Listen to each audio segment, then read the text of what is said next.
রাখবেন, যদি ইসলামের উপকার করতে নাও পারে, ইসলামের ক্ষতিটা করে ফেলবেন না।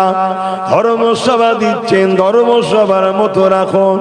এই ধর্মসভাকে ফাংশন বানিয়ে ফেলবেন না, এই ধর্মসভাকে মেলাতে পরিণত করে দেবেন না।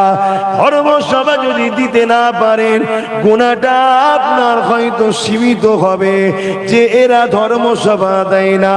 কিন্তু মনে রাখবে, ধর্মসভা নামে যদি ধর্মকে ব্যঙ্গ করা হয়, ধর্মসভা নামে যদি শরিয়া বিরোধী কর্মকাণ্ড করা হয়, ধর্মসভা নামে যদি ইসলাম বিরোধী কাজ কাম করে ফেলা হয়, ধর্মসভা কোনোকে যদি মেলা ফাংশন বানিয়ে দেওয়া হয়, মনে রাখবেন আপনি ইসলামের ক্ষতি করতে শুরু করলেন, আল্লাহ পাক কিন্তু আপনাকে ছাড়বে না। শুনছেন তো সবাই? মাইকের আওয়াজে বুঝতে পারছেন তো? আমার কথা বলতে এই গরমকাল এলে না খুব কষ্ট হয়। সবই আল্লাহর সৃষ্টি।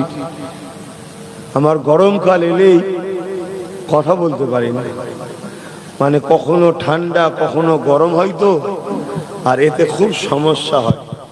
তারপরও ভাইয়েরা সব ভালোবাসে। সেই আশ্বিন মাস থেকে জলসা করছি, রোজার মাসটা শুধু বাদ দিয়েছিলাম, এখন জলসা চলছে। তো যাক, আল্লাহ যে হালে বলাচ্ছে বলছি, আপনাদের বুঝতে অসুবিধা হচ্ছে না তো? হ্যাঁ আমার বাপেরা, নওজোয়ান তরুণেরা, কেননা ইসলামকে অনেক কষ্ট করে আমার নবী পাক প্রতিষ্ঠিত করেছে। তুমি কি করছো ওই থামের গোড়ায় বসে? কেন মোবাইলে ব্যস্ত আছো?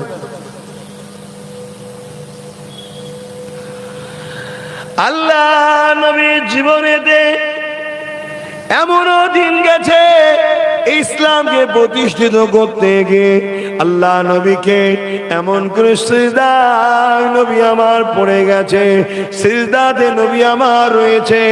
এমন সময় জালিম বেঈমান ইসলামের দুশমনেরা আমার নবী পাকের পিঠ মুবারকের উপরে পচা দুম্বার ভুঁড়ি পর্যন্ত চাপিয়ে দিয়েছে। একদিকে যেমন দুর্গন্ধ, আর একদিকে তেমন ভারী দুম্বার ভুঁড়ি। আল্লাহ নবী উঠাতে পারছে না।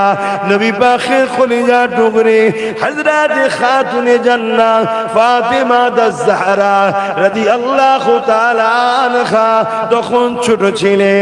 তিনি যখনই দেখতে পেয়ে গেছে, আগিয়ে এসে আব্বা